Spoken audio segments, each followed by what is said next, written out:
আমার তো মনে হয় আমার এই ভাই থেকে নিয়ে শুরু করে এই পুরো মাঠে যারা আমরা এসেছি, আমরা সবাই মধ্যবিত্ত পরিবারের সন্তান। তোমরা যদি সত্যি আমাকে চিনে থাকো, আমি আমার একটা ওয়াজে বলেছিলাম, মধ্যবিত্ত পরিবারের সন্তান মানেই হচ্ছে এক একটা ব্র্যান্ড। আমাদেরকে আপনি সাইকেল দিবেন চলবে, বাইক দিবেন চলবে, কার দিবেন চলবে, বলবেন যে হেঁটে হেঁটে আসো তাও আমার চলবে। আপনি আমাকে ডাল দিবেন, ভাত দিবেন খাবো, ডাল দিবেন, সবজি দিবেন খাবো, ভাত দিবেন, গোস্ত দিবেন খাবো, কিছুই দিবেন না, এক গ্লাস পানি দিবেন, একটা মরিচ দিবেন, পান্তা ভাত হলেও চলবে, আমি মধ্যবিত্ত পরিবারের সন্তান। আল্লাহ কি বলছে দেখেন, ইন্নামা ইউওয়াফা সাবিরুনা আজরুহুম বিগাইরি হিসাব। যেই বান্দা সুখে দুঃখে কষ্টে আপদে বিপদে ধৈর্যের পরিচয় দিবে, আমি আল্লাহ তাকে বিনা হিসাবে জান্নাত দান করব। সুবহানাল্লাহ। 5 নাম্বার আমল আল্লাহকে পাওয়ার জন্য হৃদয়ের মধ্যে নবীর ভালোবাসা থাকতে হবে। একটু মাইকটা হটাচ্ছি, আমার মুখে এটা কি, এটার জন্য দেখা যাচ্ছে না বিধায় হটিয়েছে। এটার নাম কি ভাই? ছি ছি, এত আস্তে কয়, এটার নাম কি? আচ্ছা আমাকে একটু বলেন তো, আমাকে দাড়িতে কোনোভাবে কি আনস্মার্ট লাগতেছে? অসুন্দর লাগতেছে? অনেক মেয়ে আছে দেখবেন দাড়ি দেখলে চুলকায়, দাড়িওয়ালা দেখলে যুবকদেরকে পছন্দ করতে চায় না। বাট অনেক মেয়ের দাড়িওয়ালা পছন্দ না হইলে গাঞ্জাখোর খুব বেশি পছন্দ হয়। এরকম মেয়ে বলো বাংলাদেশে আছে না নাই? অন্তত এই মাহফিলে না, এটা আমার বিশ্বাস। তো যদি কোনো মেয়ে তোমাকে বলে আপনি নবীকে ভালোবাসেন, এইটা আমি মানলাম, তবে আপনি যদি চাপ দাড়ি রাখেন, আমি আপনাকে আমার জামাই বানাতে পারবো না, আমি আপনার বউ হতে পারবো না। আমার থেকে শুনে নাও, তুমি তাকে কি বলবা? তুমি বলবা আপু প্লিজ একটু সাইডে, 1 মিনিট একটু সাইডে আসে, একটু একটু। তো আপু যখন সাইডে আসবে, তুমি রাজবাড়ির ছেলে, তুমি ভদ্র ঘরের ছেলে, ভদ্রতা বজায় রাখতে হবে। তুমি বলবা আপু আপনার যেহেতু নবীর সুন্নাহের এই চাপদাড়ি পছন্দ হচ্ছে না, তো আমার মনে হয় আপনার জন্য চাপদাড়িওয়ালা বীর পুরুষ পছন্দ না হলে আপনার জন্য পারফেক্ট হবে বিটিএস এর হিজরা ছাড়া আমার কাছে আর কোনো অপশন নেই। সোজা কথা, যে আমাকে দাড়ির জন্য বিয়ে করবে ওয়েলকাম, তোমাকে আমিও বিয়ে করব। যে দাড়ির জন্য বিয়ে করবে না, সে আমার বউ হওয়ার যোগ্যতাই রাখে না। অতএব নবীর সুন্নাহ আছে যেখানে, আমরা আছি। আসল কথা কি জানেন? জ্ঞানী মানুষরা কথা বলে কম, কাজ করে বেশি।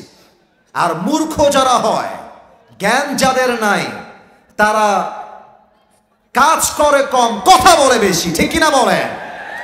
এটা ছোট্ট কথা মনে পড়ে গেল বলার জন্য। বলা যাবে আজকে? বলা যাবে ভাইরা? যাবে যাবে যাবে। আজকে একটা মজার ঘটনা ঘটেছে। আজকে আমার দুপুর বেলায় প্রায় 40,000 টাকার মতো হারিয়ে গিয়েছিল। সুবহানাল্লাহ কে বললো রে? কত হাজার? প্রায় 40-এর কাছাকাছি, বাট পরিপূর্ণ 40 নয়। আমি আপনাকে বলছি, জেলার নাম বলবো না, বদনাম হবে। হোটেলে ছিলাম ভাই, আমরা তো প্রোগ্রাম করি রাত 2টা 3টা 1টার সময় মানুষের প্রোগ্রাম শেষ হয়, ঘুমালে মাথায় সেন্স থাকে না। তো আজকে হোটেলে উঠেছি, সারা রাত জার্নি করে গিয়ে সকাল 9টায়। বলেন সবাই কয়টায়? সকাল 9টায় সকাল হয়ে গেছে। তো আমি আবার পায়জামার পকেটে টাকা রেখেছিলাম প্রায় 35 থেকে 40 কাছাকাছি, এরকম কিছু একটা অ্যামাউন্টের টাকা। তো ঘুমানোর আগে টাকাটা পকেট থেকে বের করে বালিশের নিচে রেখেছি, বালিশের নিচে। তো ঘুম থেকে উঠেছি, জোহরের নামাজ পড়েছি, বের হয়ে গিয়েছি বাহিরে দুপুরের লাঞ্চ করার জন্য। কিন্তু টাকা যে বালিশের নিচে ছিল আমি ভুলেই গেছি। হোটেলে খেতে গেছি, বিল দেওয়ার জন্য বলেছে, বিল হয়েছে 600 থেকে 700 টাকা। পকেটে হাত দিয়েছি, দেখছি টাকা নাই। মাথা তো আমার ঘুরে গেছে, কিরে টাকা আমি রাখলাম কোথায়? হঠাৎ করে মাথায় আসছে, আরে টাকা তো আমি হোটেলের বালিশের নিচে রেখে এসেছি। সঙ্গে সঙ্গে কোনো কথা ছাড়াই গাড়ি ঘুরিয়ে হোটেলে আসলাম। এসে খুব বিনয়ের সাথে ম্যানেজার সাহেব বললাম, স্যার আমি আবরারুল কাসিফ হুজুর, আপনি আমাকে চেনেন, আমি আপনাদের হোটেলের রুমে বালিশের নিচে এত টাকা রেখে গেছিলাম, 1000 টাকার বান্ডিল আর 500 টাকার বান্ডিল রেখে দিলাম বালিশের কাছে। বললাম স্যার যে পেয়েছে আমাকে বলেন দিয়ে দিতে। তো দুইজন যুবক আসলো যারা ক্লিনার, যারা হোটেল ক্লিন করে। আমি ডাকলাম, এই এদিকে আসো। ওরা আমাকে আগে দেখে নাই। বললাম তোমরা কি আমাকে চেনো, আমাকে চিনতে পারতেছো? তো যে আমার বেড গুছিয়েছে, যে আমার বালিশ হটিয়েছে, সে বলছে হ্যাঁ আমি আপনাকে চিনি, আপনি আসিফ হুজুর, আপনার ওয়াজ আমি শুনেছি। তো ওকে বললাম বাবু যেহেতু তুমি আসিফ হুজুরকে চেনো, দেখো বাবা আমি তোমার সঙ্গে ঝামেলা চাই না।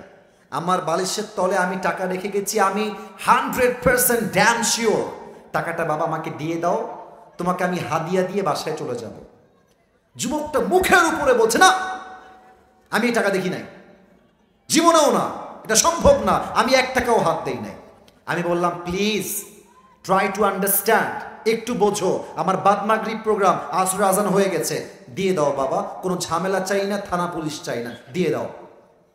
আমি বুঝালাম, আমার ড্রাইভার বুঝালো, পিএস বুঝালো, ম্যানেজার বুঝালো, সে বুঝতে রাজি না। এবার হোটেলের মালিক চলে আসছে, বড় লোক, শিক্ষিত, অনেক বড় ঘরের মানুষ তিনি, এবং তিনি একজন অ্যাডভোকেটকেও নিয়ে আসছে। সিসিটিভি ক্যামেরা ওপেন করা হলো, কে গেছে হুজুরের রুমে আর কে বের হয়েছে। তা আমি চোর ধরতে গিয়ে নিজেই চোর হয়ে গেছি। তারা আমাকে বলতেছে আপনি যে টাকা রাখছেন তার প্রমাণ কোথায়? আমাকে বলতেছে, বিনয়ের সাথেই বলছে যে স্যার আপনি যে টাকা রেখেছেন এখানে 40,000 টাকা, তার প্রমাণ কি আপনি আমাকে বলেন। আমি তো ঝগড়া চাই না, আমি সবসময় সমাধান চাই। তো আমি বললাম একটু ক্যামেরাটা আগা পিছা করেন, সিসিটিভি ফুটেজটা সব চেক করা হলো। হোটেলের মালিক বললেন হুজুর টাকাটা হয়তো বা আপনার স্টাফরা নিয়েছে, কারণ তারাও আপনার রুমে প্রবেশ করেছিল। আমি বললাম দেখেন আমার স্টাফরা they have been working with me just for 4 years, প্রায় 4 বছর যাবত আমার সঙ্গে তারা আছে, আমার 1 পয়সা তারা হাত দেয়নি আজ অব্দি, ওরা নিতে পারে না, প্লিজ একটু সমাধানে আসেন। না উনি মানতে রাজি না, উনি বললেন এটা হতে পারে না, আমরা সরি। লাস্টে যখন ফিরে আসবো টাকার আশাই বাদ দিয়ে দিয়েছি। অ্যাডভোকেট তাকে আবার বলছে এই ছেলে টাকা নিয়েছো, থাকলে দিয়ে দাও, কোনো মারামারি হবে না, দিয়ে দাও, আসিফ তোমাকে ছেড়ে বাসায় যাবে। ও বলছে না আমি টাকা নেই নাই। আমিও টাকার আশা বাদ দিলাম যে থাক ওইটা বাদ, ওটা পাওয়া যাবে না। জাস্ট আসার সময় তাকে বললাম যে স্যার দেখেন আমি আসিফ হুজুর, আমি কোনো গন্ডগোল চাই না, আপনার হোটেলের বদনাম চাই না, তবে একটা আবদার রাখবো, এই যুবকটা যে রুমে থাকে চেক হিজ রুম, ও রুমটা চেক করো। বলছে ঠিক আছে হুজুর আপনার লাস্ট আবদার আমরা রাখবো। হোটেল ম্যানেজার, হোটেল মালিক, অ্যাডভোকেট এবং আমার 3 জন স্টাফ ওর রুমে গেল। রুমে গিয়ে দেখবেন টয়লেটের উপরে একটা ছোট্ট করে জায়গা থাকে এই ঢোপ টোপ রাখার জন্য, অনেক জিনিস রাখার জন্য। একজন গিয়ে সোজা ওখানে আঘাত করছে, যখনই খুলেছে দেখছে আমার সব টাকা ওখানে রাখা আছে। আর যখনই টাকা দেখতে পাইছে মালিক হোটেলের, আপনারা একটু আমাকে ওয়াদা দিবেন কলিজার থেকে, বলেন সবাই হুজুর, और भी जोर से बोलो, বলেন সবাই হুজুর। আমরা রাজবাড়ির সন্তান, আপনাকে ওয়াদা দিলাম দোয়া না করে, এই যে বাটপারি, এই যে বাটপারি, বলেন সবাই দোয়া না করে আমরা কেউ বাসায়, এবার 2 হাত দেখেন, ফিরে যাব না। ওই যে ওরা কথা কয় না, বলেন সবাই ফিরে যাব না, বলেন সবাই জবান খুলে ইনশাআল্লাহ।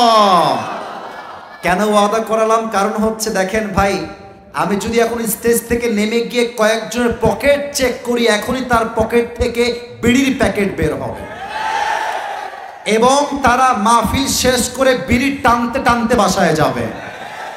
আপনি দেখবেন চায়ের দোকানে বসে 3 ঘন্টা ফাউল আলাপ মারে, কোনো সমস্যা নাই, চায়ের দোকানে বসে ছবি দেখে, চাচা হেনা কোথায়, বাড়ি ঘর, এগুলো দেখতে সময় পায়। বা তাফসীর মাহফিলে 1 ঘন্টা তাফসীর শুনতে তারা সময় পায় না, ঠিক কিনা বলেন? এই ভণ্ডামি আজকে চলবে না, দোয়া করে আমরা বাসায় যাব। রাজি আছেন তো সবাই ইনশাআল্লাহ? আল্লাহকে পাওয়ার জন্য 2 নাম্বার আমল হলো আব্বা আম্মার দোয়ার প্রয়োজন। যে যুবকরা গার্লফ্রেন্ড পেয়ে, বউ পেয়ে আব্বাকে ভুলে যাও, মাকে ভুলে যাও, মাথায় রাখবা আব্বা আম্মার দোয়া যার জীবনে নাই। আপনারা হয়তো বা নাম শুনেছেন, পাকিস্তানের একজন টপ ফেমাস স্কলার, তার নাম হলো মাওলানা তারিক জামিল। নাম শুনেছেন আপনারা সবাই? মাশাআল্লাহ। দেখবেন যে সাদা পায়জামা, সাদা পাঞ্জাবি আর অলওয়েজ সাদা পাগড়ি তিনি পরিধান করেন। সেদিন আমি একটা ইউটিউবে তার লেকচার শুনছিলাম। লেকচারের থাম্বনেইল ছিল আল্লাহ সে দোস্তি कैसे करे, আল্লাহর সঙ্গে বন্ধুত্ব আমরা কেমনে করব। আমি জাস্ট প্লে করলাম ভিডিওটা। ওনার প্রথম কথা যেটা উনি বললেন, এটা আমার কলিজায় গিয়ে আঘাত করেছে। আমি জাস্ট তারিক জামিলের কথাটা প্রথমে উর্দু ভাষায় কোট করছি, then I will translate in Bangla, তারপরে আমি বাংলায় তর্জমা করে দিব আমার প্রিয় রাজবাড়ির ভাইরা। উনি বলেন, जिसे अल्लाह मिला और दुनिया में उसे कुछ भी ना मिला, फिर भी उसे सब कुछ मिला, और जिसे अल्लाह ना मिला और दुनिया में उसे सब कुछ मिल गया, फिर भी दर हकीकत उसे कुछ भी ना मिला। এর অর্থ হলো যে আল্লাহকে পেল আর দুনিয়ার কিছুই সে পেল না, তবুও যেন সে সবকিছুই অর্জন করতে পারল। আর যে আল্লাহকে পেল না আর দুনিয়ার সবকিছুই তার হাতের মুঠোয়, টাকা আছে, বাড়ি আছে, বউ আছে, অর্থ আছে, সম্পদ আছে, বাট যেই বান্দা আল্লাহর বন্ধু হতে পারে নাই, সে সবকিছু পেয়েও যেন কিছুই অর্জন করতে পারে নাই। ঠিক কিনা বলেন?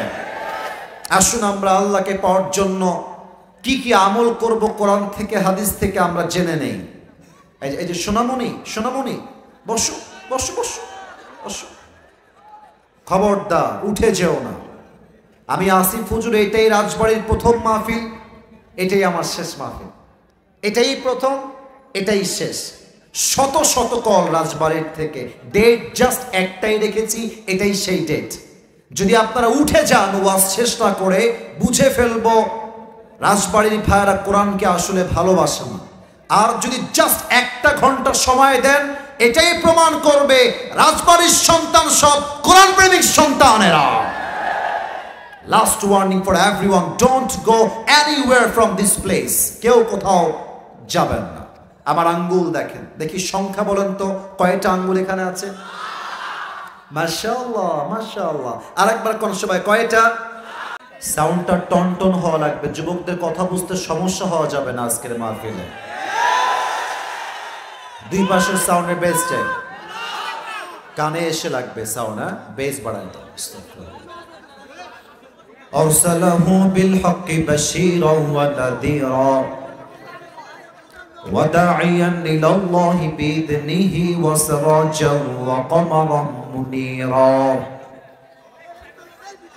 أما بعد فأعوذ بالله من الشيطان الرجيم. بسم الله الرحمن الرحيم. قد أفلح من زكاها. এই যে বামের যুবক ভাইরা, একদম চুপ থাকতে হবে, একদম চুপ থাকতে হবে। তোমরা যারা আমার ভিডিও দেখে আজকে মাহফিলে এসেছো, সব এদের ক্যামেরায় করা ভিডিও। আজকে মিডিয়া আছে বলে যুবকদের ঢল নেমেছে আজকের মাহফিলে। প্লিজ ট্রাই টু আন্ডারস্ট্যান্ড, একটু বোঝেন। ওরা লাগানোর পরেই বসে যাবে, সবাই আপনারা আমাকে দেখবেন। আর কোনো আওয়াজ চাচ্ছি না, আমি তেলাওয়াত করছি। আউযু বিল্লাহি মিনাশ শাইতানির রাজীম। قد أفلح من زكاها وقد خاب من دساها. وقال تعالى في كلامه المجيد: يا أيها الذين آمنوا استعينوا بالصبر والصلاة إن الله مع الصابرين.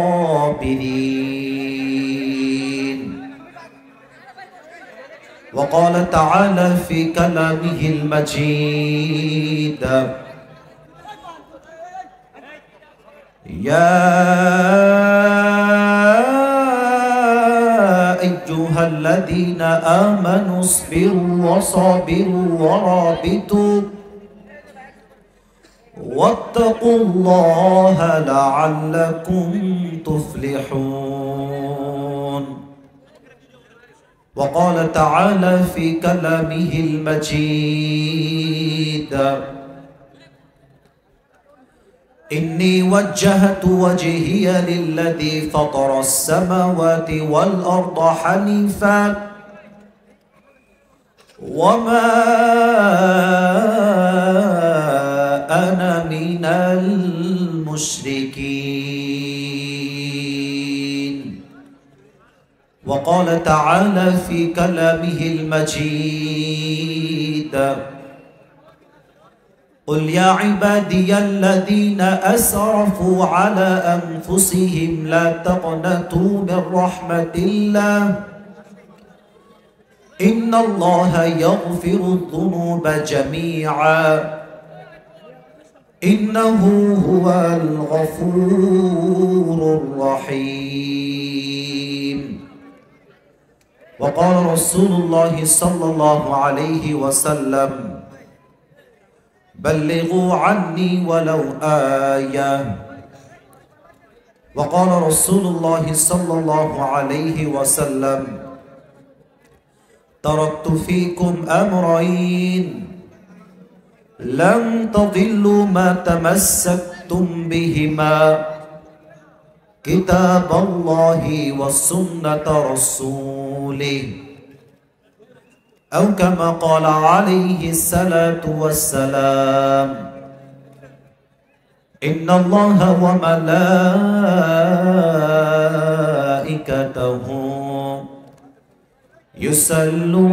يصلون على النبي يا أيها الذين آمنوا صلوا عليه وسلموا تسليما اللهم صل على محمد وعلى آل محمد كما صليت على إبراهيم وعلى آل إبراهيم إنك حميد مجيد أستغفر الله أستغفر الله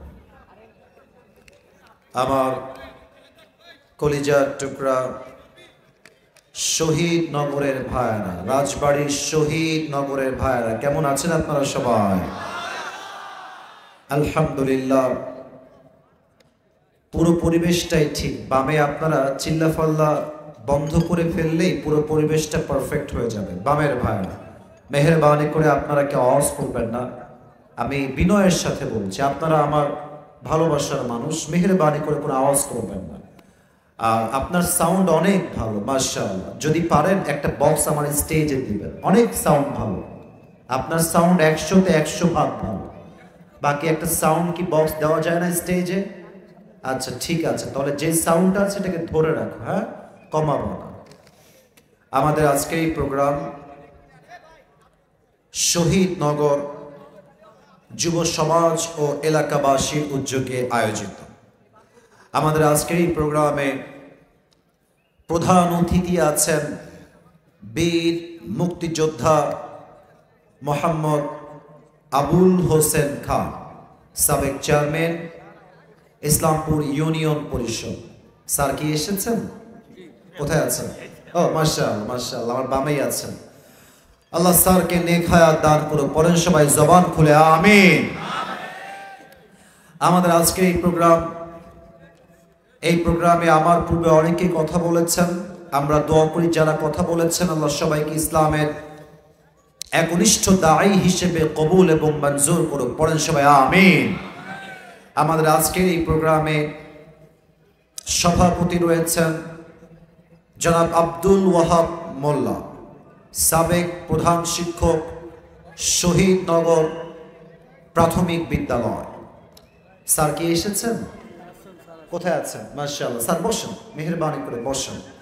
আল্লাহ রাব্বুল আলামিন জনাব আব্দুল ওয়াহাব মোল্লা স্যারকে ইসলামের একজন একনিষ্ঠ খাদেম হিসেবে কবুল এবং মঞ্জুর করুক। পড়েন সবাই আমিন। আমাদের মাহফিল পরিচালনা করেছেন আনিসুর রহমান লিটন সাহেব এবং প্রোগ্রামের সার্বিক সহযোগিতায় ছিলেন মোহাম্মদ আসিফ নেওয়াজ খান। যারা এই প্রোগ্রামকে বাস্তবায়ন করবার জন্য দিনরাত পরিশ্রম করেছেন, কষ্ট করেছেন, আমি সবার জন্য আমভাবে দোয়া করে দেই, আল্লাহ সবাইকে নেক হায়াত দান করুক। পড়েন সবাই আমিন। আচ্ছা, একজন যুবক যে কন্টিনিউয়াসলি হোয়াটসঅ্যাপে যোগাযোগ করেছে, কথা বলেছে, সেই যুবকটা কি স্টেজে আছে? মাহফিলের ডেট নেওয়ার জন্য যে স্টেজে আছে? আপনি? আপনার নাম কি? রাসেল ভাই। অত্যন্ত ভদ্র, মারাত্মক ভদ্র ছেলে। আমার সহকারে আমাকে বলছে, হুজুর অনেক কমিটি আমি জীবন দেখেছি, বাট রাসেল ভাইয়ের মতো ভদ্র অনেক খুবই কম দেখেছি। অত্যন্ত বিনয়ের সাথে অলওয়েজ আলাপ করেছে, কথা বলেছে। রাসেল ভাই শুধুমাত্র একা নয়, প্রত্যেকটা কমিটি মাথার ঘাম পায়ে ফেলে মাহফিলটাকে বাস্তবায়ন করেছে। আমি দোয়া করে দেই রাসেল ভাই সহ যারা এই প্রোগ্রামকে বাস্তবায়ন করবার জন্য দিনরাত পরিশ্রম করেছেন, আল্লাহ সবার এই পরিশ্রমকে তার সন্তুষ্টির ওয়াসিলা হিসেবে কবুল এবং মঞ্জুর করুক। পড়েন সবাই আমিন। আমাকে একটা কথা আপনারা বলবেন, ঠিক না বেঠিক, তার আগে আপনারা যারা মাহফিলে এসেছেন একবার আপনার চোখটা পুরো মাহফিলে ঘুরিয়ে দেখেন সবাই। সোনামণি এদিকে, এদিকে এদিকে আমার দিকে তাকান। আপনারা যা দেখলেন এবং আমি যা দেখতে পাচ্ছি, this is my personal point of view about on this program. আমি বলছি, এটা একমত হলেও হবেন, না হলে নাই। আমার মনে হচ্ছে আজকের মাহফিলে শহীদনগরে যত অডিয়েন্স এসেছে, যত শ্রোতা এসেছে, আমার মনে হচ্ছে আজকের মাহফিলের 95% আপ, 95% বেশি কলিজার টুকরা যুবক ভাইয়ের আজকের মাহফিলে এসেছে। যারা ইসলামকে রুখে দিতে চান, যারা ইসলামকে বাংলার মাটি থেকে নিশ্চিহ্ন করতে চান, আজকের মাহফিল তাকায় দেখেন। আজকের মাহফিল প্রমাণ করছে আগামীর বাংলাদেশ হবে ইসলামের বাংলাদেশ, কোরআনের বাংলাদেশ। রুখে দেওয়ার সাধ্য কারো কাছে নাই। আল্লাহ আমার যুবক ভাইদেরকে কবুল করুক। পড়েন সবাই আমিন। এই যে জনস্রোত, এটা ইসলামের পক্ষের জনস্রোত। আমরা আগে দেখেছি 5 আগস্টের পূর্বে তাফসীর মাহফিলে প্রধান আলোচক আলোচনা করছেন, কোন একজন পাতি নেতা এসে, यार ये तो बहुत बड़ी मुसीबत हो गई, একটু মেহেরবানি করে।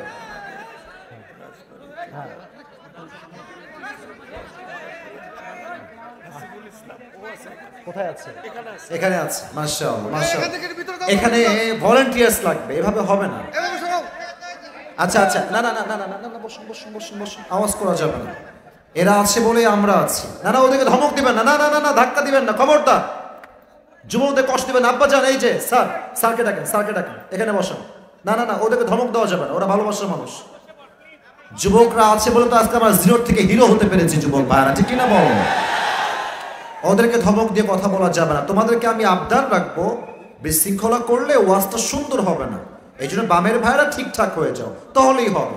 এটাই যথেষ্ট আমার জন্য। আমি ধমক দেওয়ার জন্য আসি নাই, আমি আমার বড়াই দেখাবার জন্য, ভাব দেখাবার জন্য আসি নাই। মাথায় রাখতে হবে, অহংকার বেশি হয়ে গেলে পতনটা সুনিশ্চিত হয়ে যায়। একটু তোমরা আওয়াজ করবা না। আপনারা হয়তোবা জানলে খুশি হবেন, আপনাদের রাজবাড়ী জেলার বৈষম্য বিরোধী ছাত্র আন্দোলন যেটা হয়েছে, তার প্রধান সমন্বয় কি নাম যেন বললেন? হাসিব ভাই কোথায় দেখি তো, কোথায় আছে? এদিকে আসো, আসেন, এদিকে আসেন। কোথায়? মাশাআল্লাহ। আপনার নাম কি ভাইজান? হাসিব ভাইজান। আল্লাহ রাব্বুল আলামিন ভাইকে নেক হায়াত দান করুক। পড়েন সবাই আমিন। একটু সাইডে যান, ভাইকে আমার পাশে দেন। ভাই আপনি এখানে বসেন। আপনারা আন্দোলন করেছেন বিধায় আজকে আমরা তাফসীর মাহফিলে স্বাধীনভাবে কথা বলতে সক্ষম হয়েছি। অনেকে বৈষম্য বিরোধী ছাত্র আন্দোলন যারা করেছে তাদের দিকে আঙ্গুল তুলতে চায়, চোখ তুলতে চায়। যে আঙ্গুল ছাত্রের উপরে উঠবে সে আঙ্গুলকে তোমরা ভেঙে গুড়িয়ে দাও, ওই চোখকে তোমরা উপরে ফেলে দাও। আমাদের কথা একটা, জালিমের দিন শেষ।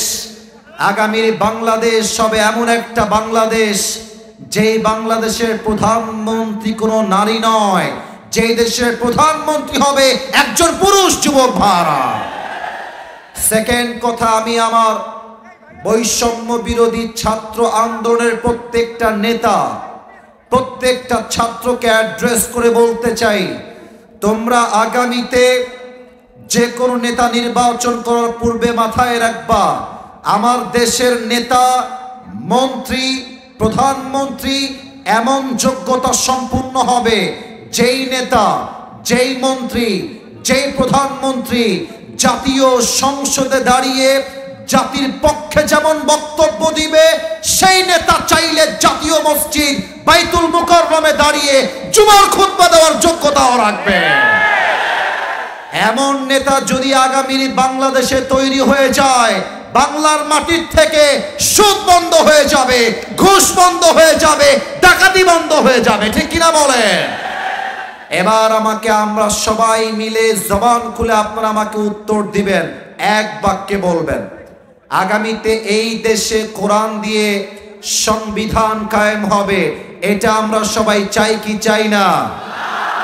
আগামীর বাংলাদেশ সংবিধান চলবে কোরআন দিয়ে, পুরো দেশটা ইনসাফ কায়েম হবে ইসলাম দিয়ে, আমরা সবাই চাই কি চাই না? আয় আল্লাহ, আমাদের এই বাংলার জমিনকে তুমি ইসলামের জমিন হিসেবে, এ বাংলার মাটিকে তুমি ইসলামের মাটি হিসেবে কবুল এবং মঞ্জুর করে নাও। পড়েন সবাই আমিন। তবে আমার বিশ্বাস আপনাদের অনেক ছাত্র শহীদ হয়েছে, বুকের তাজা রক্ত দিয়েছে। আমি একটা নাম উল্লেখ না করে পারছি না, আমাদের সকলের কলিজার টুকরা যুবক যে প্রথম শহীদ হয়েছিল তার নাম শহীদ আবু সাঈদ। সে তার দুই হাতকে এমন করে পেতে দিয়েছিল আর সে প্রমাণ করেছিল মুসলমান বাঁচলে কাপুরুষের মতো নয়, মুসলমান বাঁচে বীর পুরুষের মতো। শহীদ আবু সাঈদ যেমন তার বুকের তাজা রক্ত দিয়ে শহীদ হয়েছে, আমার ভাই আমাকে বললেন 3 জন এখান থেকেও শহীদ হয়েছে। অতএব এই শহীদের রক্ত বৃথা যাবে না।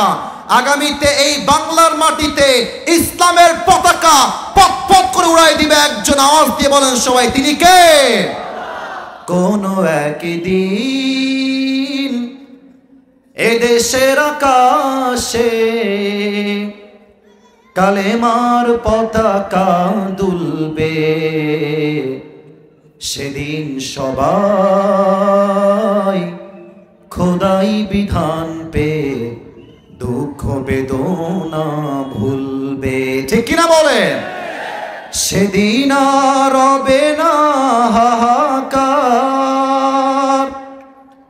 অন্যায় জুলুম বিচার থাকবে না কদাকার, দুর্নীতি অনাচার থাকবে না কদাকার, দুর্নীতি অনাচার সকলেই শান্তিতে থাকবে। সেদিন সবাই খোদাই বিধান পে দুঃখ বেদনা ভুলবে। ঠিক কিনা বলেন? কোনো একদিন এদেশের আকাশে কালেমার পতাকা দুলবে, সেদিন সবাই খোদাই বিধান পে দুঃখ বেদনা ভুলবে। আল্লাহ কবুল করুক। পড়েন সবাই আমিন। আপনারা আমার কথা কি রাগটা করছেন নাকি ভাইরা? আমি রাজবাড়িতে গত বছর একটা দিনের বেলা মাহফিল করেছিলাম, হাজার হাজার যুবক দিনের বেলায়। আমার তখন থেকে মাইন্ডসেট এটা বসে গেছে, রাজবাড়ির মানুষগুলো ইসলামকে কলিজার থেকে ভালোবাসে এরা। আমি সবাইকে বলতে চাই, আপনাদের বউ আছে কার কার একটু হাত তুলবেন? বউ আছে? বউ আছে, বউ আছে। আচ্ছা, বউ আছে আপনাদের, হাত নামান। বাবা আপনারও বউ আছে? মাশাআল্লাহ, হাত নামান। আচ্ছা, এবার যাদের বউ নাই তারা একটু হাত তুলো সবাই। ইন্না লিল্লাহি ওয়া ইন্না ইলাইহি রাজিউন। আপনাদের কারো বউ নাই? এ আমি বিশ্বাস করি না। কি বউ নাই সত্যি? আহা, তোমাদের কষ্ট কেউ না বুঝলেও আসিফ হুজুর কিন্তু বোঝে যুবক ভাইরা। আমি আমার প্রত্যেকটা আব্বা জানদেরকে বলবো, আরে বেটা হাত নামা। আমি আমার আব্বা জানদেরকে বলবো, আব্বা জান আপনার ছেলের শীত দূর হবে কম্বল দিয়ে না, ল্যাব দিয়ে না, একমাত্র বউ দিয়ে যুবকদের শীত দূর হবে। আব্বা বোঝে না রে, বোঝে না।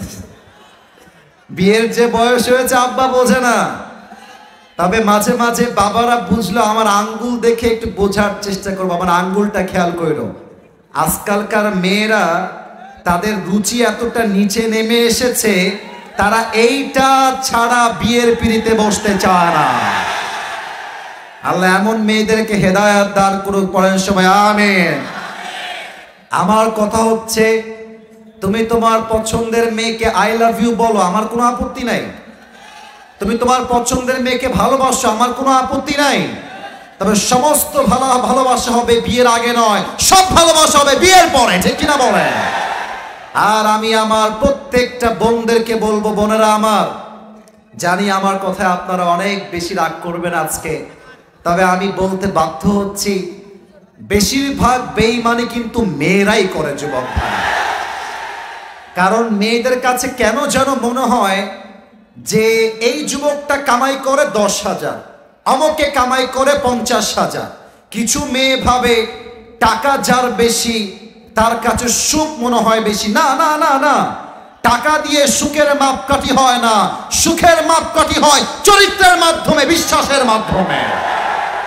সেকেন্ড কথা মেয়েদেরকে বলবো, আপনারা দিনদার সেদিন হবেন যেই দিন আপনি বোরকায় দিনদার হবেন না, যেদিন আপনি আপনার চরিত্রে দিনদার হবেন। অনেক মেয়েকে আমি দেখেছি বোরকা পরে, হিজাব পরে, নেকাব পরে, माशाअल्लाह मुखटाও ঢাকা, দেখলে মনে হবে यार ये तो अभी के भी जन्नत से भाग के दुनिया में आई है माशाअल्लाह। আর এই মেয়েগুলো বোরকা পরে, হিজাব পরে, নেকাব পরে পার্কে বয়ফ্রেন্ডের সঙ্গে বাদাম খায় আর প্রেম করে বেড়ায়। আমার তখন বলতে মনে চায়, উপরে ফিটফাট, ভেতরে পুরোটাই সদরঘাট। এমন মেয়ে অন্তত রাজবাড়িতে নাই। আরে নাই, থাকলে আল্লাহ হেদায়েত দান করুক, পড়েন সবাই আমিন। অতএব আমি আজকে একটা স্লোগান শিখাই দিচ্ছি, আমি আবারও স্লোগান দিচ্ছি, তোমরা আমার সঙ্গে জাস্ট তালে তাল মিলাবা। আমি বলবো হারাম রিলেশনশিপ যেখানে, তোমরা বলবা আমরা নাই সেখানে। আমি বলবো বিয়ে আছে যেখানে, তোমরা বলবা আমরা আছি সেখানে। রেডি আছো সবাই? হারাম রিলেশনশিপ যেখানে, বিয়ে আছে যেখানে, আল্লাহ কবুল করুক, পড়েন সবাই আমিন। আমরা আজকে দুইটা তাকবীর দিব। প্রথম তাকবীর দিবেন আমার প্রিয়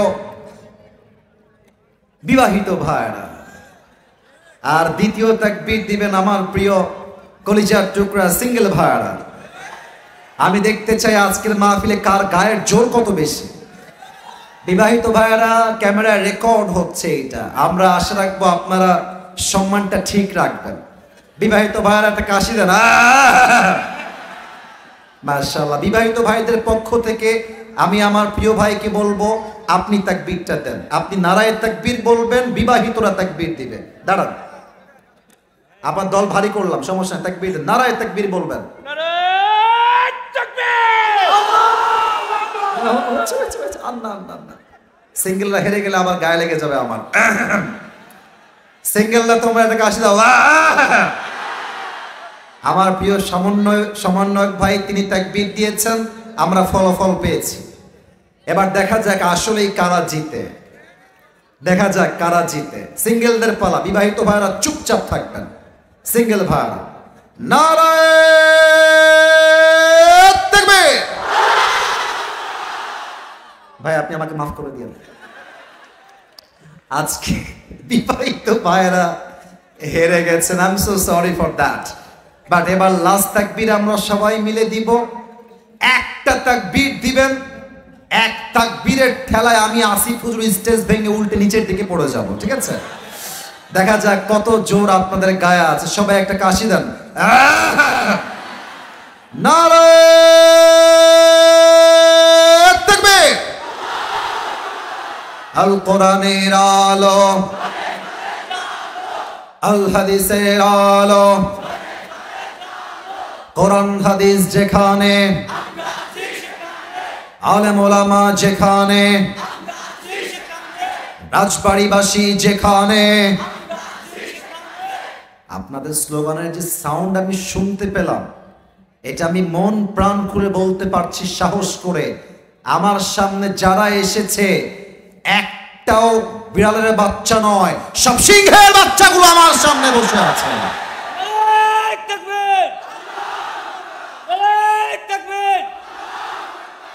সমাজের পক্ষ থেকে, যুব সমাজের পক্ষ থেকে, শহীদনগরবাসীর পক্ষ থেকে, উলামায়ে কেরামের পক্ষ থেকে নারায়ে তাকবীর। আল্লাহ ভালোবাসাকে কবুল করুক, পড়েন সবাই আমিন। আসুন আমরা ভূমিকায় আর কথা না বাড়িয়ে মূল সেন্ট্রাল থিম বা সাবজেক্ট ম্যাটারে ফিরে যাই। আমার প্রিয় কলিজার টুকরা রাজবাড়ির ভাইরা, আমরা যে বিষয়ে আলোচনা করব তার পূর্বে কিছু প্রশ্ন করে নিতে চাই সবার কাছে। বলেন তো আমাদের সকলের সৃষ্টিকর্তা একজন, আওয়াজ দিয়ে বলেন সবাই, তিনি কে? কেউ যেটা পারে না সেটা পারে কে? বলেন তো আজকের এই মাহফিলে, এই বিশাল জনসমুদ্রকে এই মাহফিলে বসার তৌফিক দিয়েছে একজন, তিনি কে? এবার আমাকে উত্তর দিবেন জবান খুলে, দিল খুলে। আমরা যারা আজকে এই মাহফিলে অ্যাটেন্ড করেছি, those who are present here, যারা আমরা উপস্থিত আছি, একটু মন থেকে বলবেন তো সবাই, কেউ যেন বাদ পড়ে না যায়। আমার মায়েরা উত্তর দিবেন, তবে আওয়াজ দিয়ে নয়, মনে মনে। আমাকে বলেন তো আপনারা সবাই, আমরা কি আল্লাহর কাছে সবচেয়ে প্রিয় বান্দা হতে চাই কি চাই না? মাশাআল্লাহ, কলিজা ভরে গেল। আরেকবার, আল্লাহর কাছে প্রিয় বান্দা হতে চাই কি চাই না? আল্লাহর কাছে সবচেয়ে তার প্রিয় বন্ধু হতে আমরা সবাই চাই কি চাই না? আজকে আলোচনার সেন্ট্রাল থিম বা সাবজেক্ট ম্যাটার হলো how can we get closer to আল্লাহ সুবহানাহু ওয়া তাআলা। আমরা রবের সবচেয়ে কাছের এবং প্রিয় বান্দা কেমনে হতে পারি? কোরআন কি বলেছে, হাদিস কি বলেছে, এটা আমরা আজকে জেনে যাব। আমরা একটা কথা মাথায় রাখবো, তাফসীর মাহফিলটা বেশি রাত পর্যন্ত হওয়া জরুরি নয়। আজকের মাহফিলের যারা কমিটি বৃন্দ আছে সবাইকে আমি একটা লম্বা ফর্ম দিয়েছি। ফর্মে উল্লেখ করা আছে যে আসিফ হুজুর 1 ঘন্টা আলোচনা করবেন, কারণ আমি বিশ্বাস করি রাত জেগে মাহফিল শোনার চাইতে ফজরের নামাজটা জামাতে পড়া 1000 গুণ বেশি উত্তম রাজবাড়ির ভাড়া। তো আমি জাস্ট 12টা পর্যন্ত ওয়াজ করবো। আমার ওয়াজ শুরু হয়েছে ঠিক 10:40 কেউ যদি এই ওয়াজের মাঝে উঠে যায়, নিজ দায়িত্বে লুঙ্গিটা টান দিয়ে ধরে বসায় দিবেন। তবে খেয়াল রাখবেন লুঙ্গি যেন খুলে না যায়। আল্লাহ সবাইকে দোয়া করে যাওয়ার তৌফিক দান করুক, পড়েন সবাই আমিন। আপনারা হয়তো বা নাম শুনেছেন, পাকিস্তানের একজন টপ ফেমাস স্কলার, তার নাম হলো মাওলানা তারিক জামিল। নাম শুনেছেন আপনারা সবাই? মাশাআল্লাহ। দেখবেন যে সাদা পায়জামা, সাদা পাঞ্জাবি আর অলওয়েজ সাদা পাগড়ি তিনি পরিধান করেন। সেদিন আমি একটা ইউটিউবে তার লেকচার শুনছিলাম। লেকচারের থাম্বনেইল ছিল আল্লাহ সে দোস্তি কেসে করে, আল্লাহর সঙ্গে বন্ধুত্ব আমরা কেমনে করব। আমি জাস্ট প্লে করলাম ভিডিওটা। ওনার প্রথম কথা যেটা উনি বললেন, এটা আমার কলিজায় গিয়ে আঘাত করেছে। আমি জাস্ট তারিক জামিলের কথাটা প্রথমে উর্দু ভাষায় কোট করছি, then I will translate in Bangla, তারপরে আমি বাংলায় তর্জমা করে দিব আমার প্রিয় রাজবাড়ির ভাইরা। উনি বলেন, जिसे अल्लाह मिला और दुनिया में उसे कुछ भी ना मिला, फिर भी उसे सब कुछ मिला, और जिसे अल्लाह ना मिला और दुनिया में उसे सब कुछ मिल गया, फिर भी दर हकीकत उसे कुछ भी ना मिला। এর অর্থ হলো যে আল্লাহকে পেল আর দুনিয়ার কিছুই সে পেল না, তবুও যেন সে সবকিছুই অর্জন করতে পারল। আর যে আল্লাহকে পেল না আর দুনিয়ার সবকিছুই তার হাতের মুঠোয়, টাকা আছে, বাড়ি আছে, বউ আছে, অর্থ আছে, সম্পদ আছে, বাট যেই বান্দা আল্লাহর বন্ধু হতে পারে নাই, সে সবকিছু পেয়েও যেন কিছুই অর্জন করতে পারে নাই। ঠিক কিনা বলেন? আসুন আমরা আল্লাহকে পাওয়ার জন্য কি কি আমল করব কোরআন থেকে হাদিস থেকে আমরা জেনে নেই। এই যে সোনামণি বসো বসো বসো বসো, খবরদার উঠে যেও না। আমি আসিফ হুজুর, এটাই রাজবাড়ির প্রথম মাহফিল, এটাই আমার শেষ মাহফিল, এটাই প্রথম, এটাই শেষ। শত শত কল রাজবাড়ির থেকে, ডেট জাস্ট একটাই রেখেছি, এটাই সেই ডেট। যদি আপনারা উঠে যান ওয়াজ শেষ না করে, বুঝে ফেলবো রাজবাড়ির ভাইয়েরা কোরআনকে আসলে ভালোবাসে না। আর যদি জাস্ট একটা ঘন্টা সময় দেন, এটাই প্রমাণ করবে রাজবাড়ির সন্তান সব কোরআন প্রেমিক সন্তানেরা।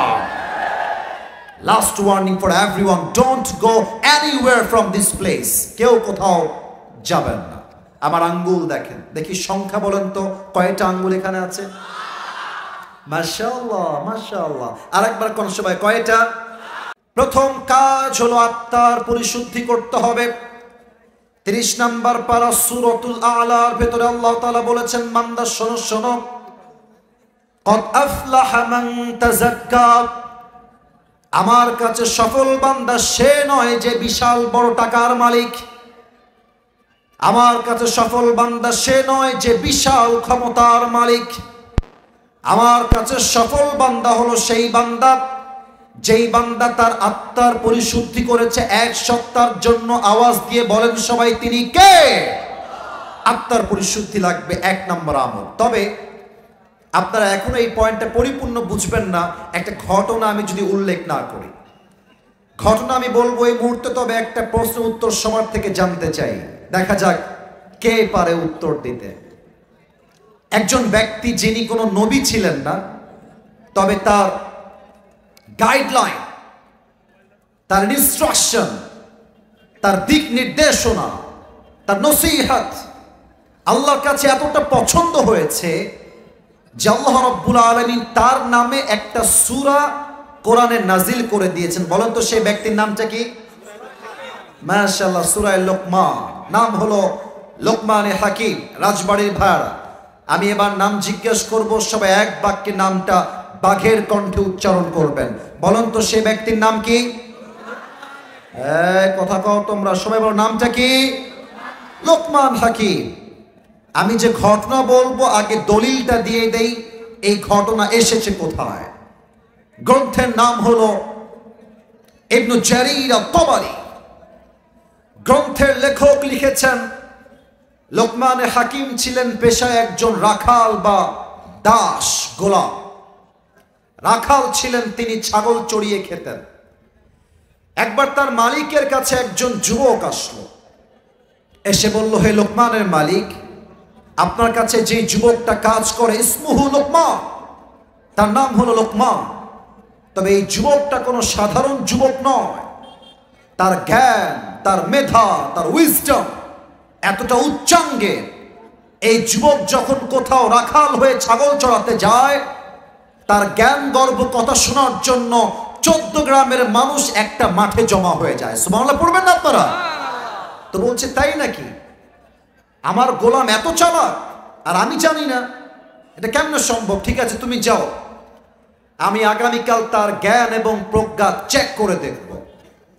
আগামীকাল লোকমানে হাকিম যখন ছাগল চড়িয়ে বাসায় আসছে, লোকমানের মালিক তাকে ডাক দিয়ে বলছে, লোকমান এদিকে আসো, একটা কাজ দিব, কাজটা আমাকে করে দাও। লোকমান হাকিম তার মালিকের কাছে আসছে। মালিক ডাক দিয়ে বলছে, লোকমান এখান থেকে সামনে বাহিরে বের হয়ে যাও, ওয়াদবাশাতান একটা ছাগল জবাই করো, ওয়াখরিজ মিনহা আতিয়াবা মুযগাতাইন এবং ছাগলের দেহের সবচাইতে পবিত্র অংশ কেটে আমার কাছে নিয়ে আসো। লোকমানে হাকিম এই যে হলুদ গেঞ্জি কয়ে যায়, এই ছেলে কই যান আপনি? বসেন। কোথায় যাচ্ছেন আপনি? আমি কি ডাকছি আপনাকে মাহফিলে? আপনি তো নিজের ইচ্ছায় আসছেন, তো যাচ্ছেন কেন? প্রিয় ভাইয়ার, আমি একটা কথা অ্যানাউন্সমেন্ট দিয়ে দেই। আমি আদবের সঙ্গে অ্যানাউন্সমেন্ট দিচ্ছি, আমার মাহফিলে উঠা উঠির কোনো সিস্টেম নাই। দু একজন উঠেছেন, আমি দেখলাম, দু একজন ওই পাশ দিয়ে উঠলেন, আমি চুপ করে আছি। আমি আবারও বলছি, এটা আমার ফার্স্ট, এটা আমার লাস্ট প্রোগ্রাম এই রাজবাড়ির মাটিতে। দু একজন ওঠা মানে এটা আমার সঙ্গে বেয়াদবি নয়, এটা সোজা কোনের সঙ্গে বেয়াদবি হয়ে যাবে, ঠিক কিনা বলেন? যারা উঠে যাচ্ছেন দু একজন, তার মানে আপনারা আমার চেহারা দেখতে আসেন, আমি বুঝতে পারতেছি। অনেক লোক আসে মাহফিল হয় ভাজা খাইতে, নয় বক্তার চেহারা দেখতে। আসিফ হুজুর তো ফেসবুকে অনেক ভাইরাল, চল আজকে দেখে আসি। না, ওই চিন্তা করলে মাহফিলে আসা যাবে না। এই মাহফিলে আসতে হবে একমাত্র আল্লাহর সন্তুষ্টির জন্য, ঠিক কিনা বলেন? আর যেন কাউকে ডানবাম করতে না দেখি, খবর দাও। বলছে যাও তুমি একটা ছাগল জবাই দাও। জবাই দিয়ে একটা লোক মারা গেছে, তো আব্দুল আজিজ ওনাকে একটু গোসল করার জন্য চলে স্টেজ এখানে আছে, যারা বাসায়। আচ্ছা আচ্ছা, ঠিক আছে।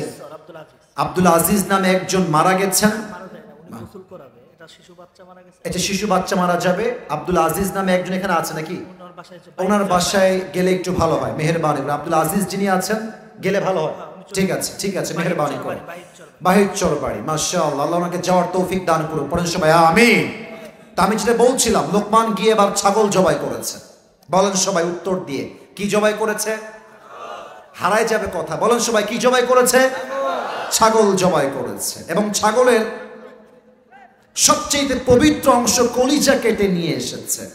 বলছে মালিক, এই নেন ছাগলের সবচেয়ে পবিত্র অংশ কলিজা।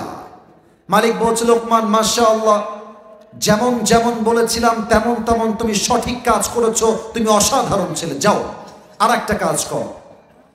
এবার গিয়ে আর একটা ছাগল জবাই দাও।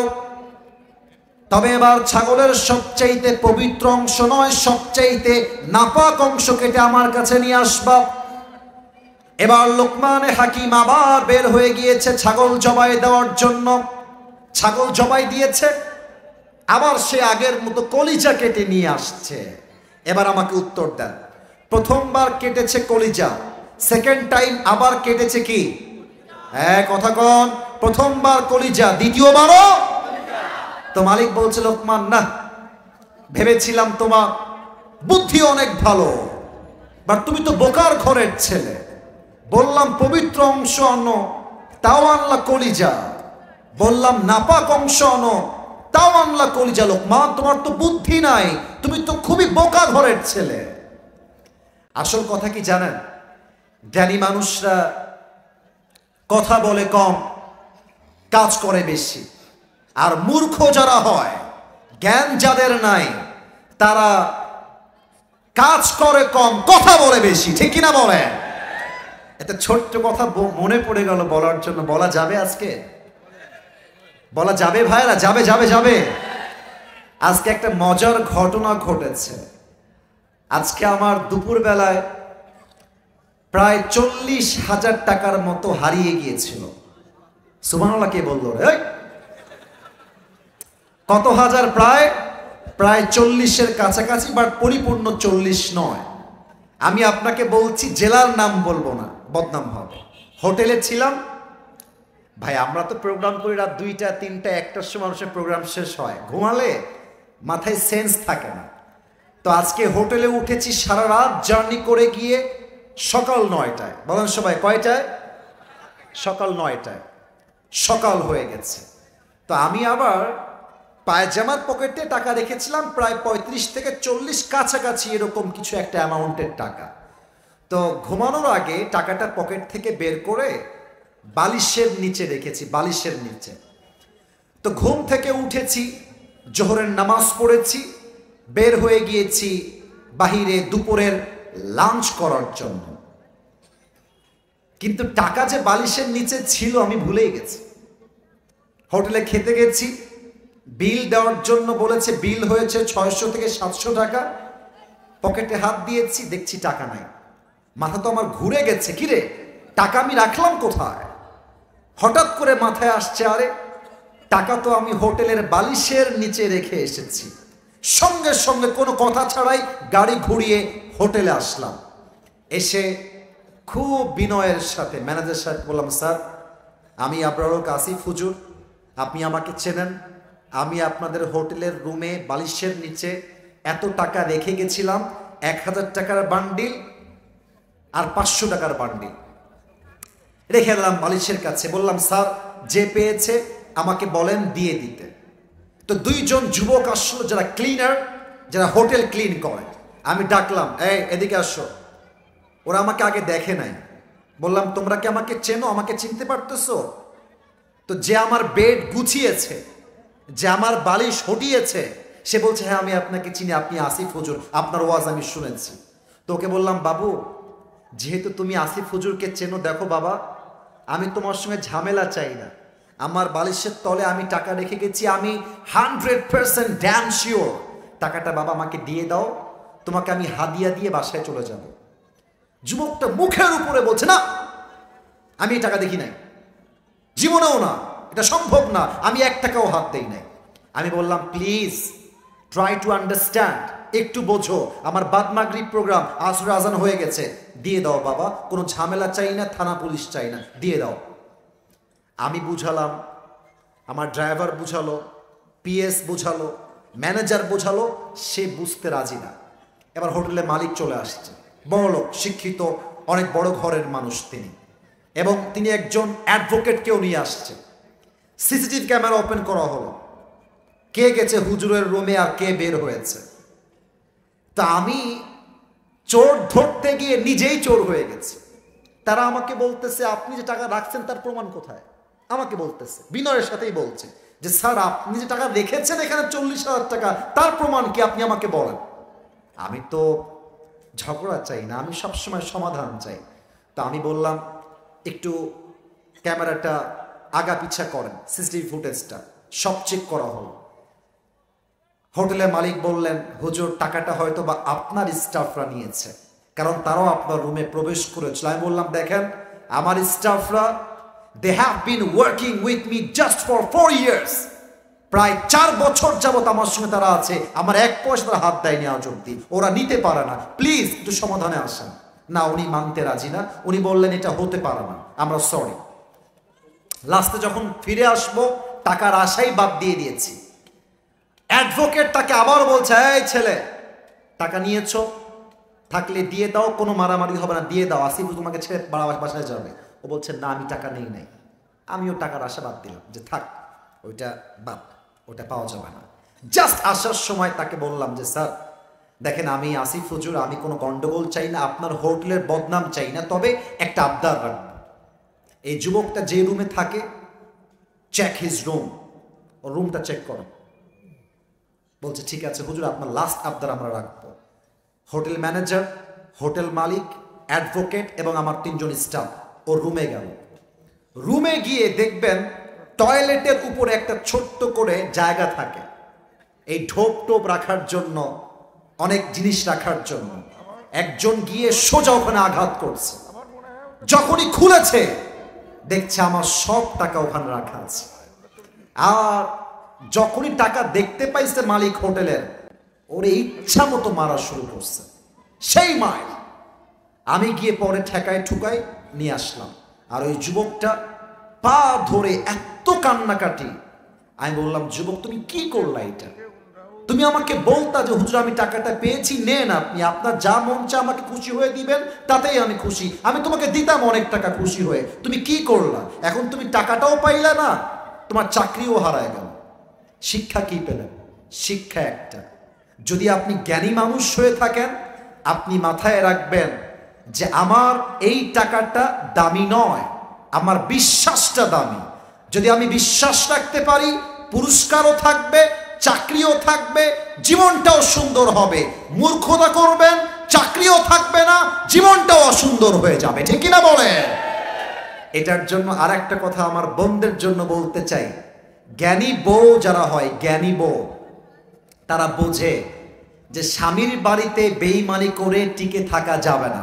অনেক প্রবাসীর বউ আছে, এটা আমার এলাকার ঘটনা বলছি, স্বামী বিদেশ থেকে টাকা পাঠায় প্রত্যেক মাসে লাখ লাখ টাকা, সেই টাকা 10 মাস জমিয়ে 10 লাখ টাকা নিয়ে বাড়ি থেকে উধাও হয়ে গেছে। তো যেই মেয়েরা স্বামীর বাসায় থেকে স্বামীর সঙ্গে বেঈমানি করেন, মাথায় রাখবেন বেঈমান কখনো কোথাও সুখী হতে পারে না। তো বলছিলাম, লোকমানে হাকিম বলছে, স্যার আপনি যতই বলেন আমি মূর্খ ছেলে, এটা ভিন্ন বিষয়। আসল বিষয় হলো প্রত্যেকটা মানুষের দেহে একটা গোস্তের টুকরা থাকে, এইটা যখন পবিত্র থাকে পুরো দেহটাই পবিত্র থাকে। এইটা যখন নষ্ট হয়ে যায় পুরো দেহটাই নষ্ট হয়ে যায়। আলা ওয়াহিয়াল কলব, এটার নাম হচ্ছে মানুষের আত্মা। তার প্রমাণ দেখেন, 5 আগস্টের পূর্বে যত নেতা ছিল, নেতারা দেখতে উপরে প্রচুর পরিমাণে ফিটফাট ফাট, এক ওয়াক্ত নামাজও পড়তে চায় না। নেতার নামে স্লোগান দেয়, আমার নেতার চরিত্র ফুলের মতো পবিত্র, নেতা সাহেব নামাজ পড়েন এক ওয়াক্ত। ঠিক কিনা বলে? আপনাদের এই যে বগুড়া, আপনারা হয়তো বা চিনবেন বজলুর রশিদ হুজুর, নাম শুনছেন? হ্যাঁ, এই যে মাশাআল্লাহ সবাই চিনেন, মুরব্বী হুজুর। উনি আপনাদের আশেপাশে কোথাও ওয়াজ করতে আসছিলেন, রাত বাজে 11:30, নেতা আসছে 5 আগস্ট। এই যে কত মনোযোগ, মাশাআল্লাহ, 5 আগস্ট আগের কথা। তা আমি তো ওয়াজ করছি, মাশাআল্লাহ, যদি কোনো বাপের বেটা থাকেন আমাকে বাধা দিবেন, আসেন আসেন। এখন ওই দিন নাই, এখন যে বাধা দিবে তার পিঠের চামড়া একটাও থাকবে না রাজবাড়ির ভাই। তো নেতা এই পাশ দিয়ে আসছে, আর নেতার কয়েকটা চামচা আছে, ওয়াজের মাঝে স্লোগান দিচ্ছে, আমার নেতার আগমন, শুভেচ্ছার স্বাগত। হুজুর তো ওয়াজই থামাই দিয়েছে, এসে বলছে আমাদের নেতা কথা বলবে, হুজুর আপনি এখনই মাইকের ওয়াজ বন্ধ করেন। হুজুর ওয়াজ বন্ধ করে দিয়েছে। নেতা এবার হ্যান্ড মাইক, এটা আমার হাতে হ্যান্ড মাইক, জাস্ট বোঝার ট্রাই করেন, আমি অভিনয় করছি বোঝাবার সাথে। নেতা সাহেব হ্যান্ড মাইকটা নিয়ে সালাম কালাম কিছু নাই, প্রিয় ভাইরা আমার, নামাজ নামাজ নামাজ নামাজ ছাড়া জীবনে কোনো গতি না, কথার আগেও নামাজ, মাঝেও নামাজ, শেষেও নামাজ। হুজুর বলছে, মাশাআল্লাহ, এই নেতা তো এখনই জান্নাত থেকে দুনিয়াতে পালায় আসছে, মাশাআল্লাহ, এত ভালো নেতা আমি জীবনেও দেখি নাই। নেতা সাহেব বস করে ডান দিক দিয়ে নেমে গেছে। হুজুর ছিলেন বড্ড চালাক মানুষ, নেতার একজন চামচা হুজুরের ডান পাশে ছিল, বলছে এই বেটা এদিকে এদিকে। তো কানে কানে বলছে, এই তোদের নেতা যেই পরিমাণ নামাজ নিয়ে ওয়াজ করলো, আমার তো মনে হচ্ছে তোদের নেতা কমপক্ষে 70 থেকে 80 রাকাত তাহাজ্জুদ তো কনফার্ম পড়ে। তো এটা রাজশাহীর বগুড়ার ভাষা, আপনারা আবার রাগ করবেন না। ওই নেতার চামচা হুজুরের কানে কানে বলছে, হুজুর 80 রাকাত তাহাজ্জুদ, এর সঙ্গে আমি 5 দিন ধরে একসাথে আছি, এই শালা এক ওয়াক্ত নামাজও পড়ে না। তার মানে কি মেসেজ পেলেন? যার আত্মা নষ্ট, সে যতই বলুক আমি ভালো না, তার নামাজ পড়ো নামাজ পড়ো, যতই তার বাহ্যিক সুন্দর হোক, তার আত্মা নষ্ট, মানে সে মানুষটাই নষ্ট। ঠিক কিনা বলে? আত্মার পরিশুদ্ধি করতে হবে। এই আত্মা হচ্ছে মোট 3 প্রকার। আমার আঙ্গুল দেখে বলবেন আত্মা মোট কয় প্রকার? এক হচ্ছে সুস্থ, বলেন 1 নাম্বার। 2 নাম্বার অসুস্থ, বলেন সবাই 2 নাম্বার। এই তোমাদের আওয়াজ নাই, বলেন সবাই 2 নাম্বার। 3 নাম্বার মৃত। 3 নাম্বার সুস্থ আত্মা কাকে বলে? হিংসা নাই, বিদ্বেষ নাই, অহংকার নাই। আমাদের দেশে হুজুরদের মাঝে যেই পরিমাণ হিংসা আছে, সাধারণ যুবকদের মাঝেও সেই পরিমাণ হিংসা নাই। এই যে আপনারা সবাই নাম শুনেছেন ডক্টর মিজানুর রহমান আজহারি হুজুর, আমি তো বলি এটা একটা বাংলাদেশের জন্য বড় রত্ন এবং ব্র্যান্ডের নাম আজহারি হুজুর। ঠিক কিনা বলেন? আপনারা এখানে অনেক বিএনপির লোক থাকতে পারেন, আমি মাফ চাচ্ছি ভাই, আমি আপনাদেরকে অসম্মান করি না, বিএনপির ভাইয়েরা আমাদের ভালোবাসার মানুষ। তবে বিএনপির একজন নেতা দেখলাম সেই দিন আজহারি সাহেবকে বলছেন, আজহারি মাঝহারি নেতা সাহেব, আপনাকে এতটুকু বলবো, বাংলাদেশের মানুষ যেমন ভালোবাসতে পারে তেমন জুতার পিটাও করতে পারে, খুব মাথায় রাখবেন এটা। বিএনপি বুঝি না, আওয়ামী লীগ বুঝি না, জাতীয় পার্টি বুঝি না, যারা এই আলেমদেরকে নিয়ে কটূক্তি করবে তাদের সঙ্গে আমাদের কোনো বন্ধুত্বই থাকতে পারে না, ঠিক কিনা বলেন? তো বিএনপির ভাইয়েরা যারা আছে তাদেরকে আমি ভালোবাসি। আমি আপনাদেরকে বলবো, আপনারা আমার আজহারি হুজুরকে নিয়ে বাজে কথা বলবেন না। মাথায় রাখবেন, আজহারির মতো বড় আলেম এবং ফেমাস স্কলার পৃথিবীর কোথাও নাই। কারণ সে যেখানেই যায় 10 লক্ষ 20 লক্ষ মানুষ একটা মাঠে জমা হয়ে যায়, ঠিক কিনা বলেন? অতএব হিংসা করে লাভ নাই, আত্মাকে শুদ্ধ করেন, হাতে হাত রাখেন। সুন্নি নাই, আলিয়া নাই, কওমিয়া নাই, জামাত নাই, হেফাজত নাই, চরমনা নাই, সরসিনা নাই, জাতীয় পার্টি নাই, বিএনপি নাই, আওয়ামী লীগ নাই, জামাত ইসলাম নাই। আমার প্রথম পরিচয়, আমি মুসলমান ঘরের সন্তান। এই স্লোগান দিয়ে সামনে আগাইতে হবে। যারা মাঝে মাঝে লাইভে এসে বক্তব্য দিয়ে দেশের গতি আবার দখল করতে চায়, তাদেরকে 1 লাথি দিয়ে মামুর বাড়ি আবার দিল্লি ভাগতে আমরা বাধ্য করব। আল্লাহ আমাদের সবাইকে আত্মার পরিশুদ্ধি করার তৌফিক দান করুক। পড়েন সবাই আমিন। এবার সবাই 2টা হাত তোলেন, সবাই মেহেরবানি করেন, মেহেরবানি করেন। মাশাআল্লাহ, মাশাআল্লাহ। পুরো মাঠের আনাচে কানাচে আমার যুবক ভাইয়েরা ভরে আছে। সবাইকে একটা ওয়াদা করাতে চাই, একটু কাশি দেন সবাই। মাশাআল্লাহ। আপনারা একটু আমাকে ওয়াদা দিবেন কলিজার থেকে। বলেন সবাই হুজুর। और भी जोर से बोलो, বলেন সবাই হুজুর। আমরা রাজবাড়ির সন্তান, আপনাকে ওয়াদা দিলাম, দোয়া না করে, এই যে বাটপারি, এই যে বাটপারি, বলেন সবাই দোয়া না করে আমরা কেউ বাসায়, এবার 2 হাত দেখেন, ফিরে যাব না। ওই যে ওরা কথা কয় না, বলেন সবাই ফিরে যাব না।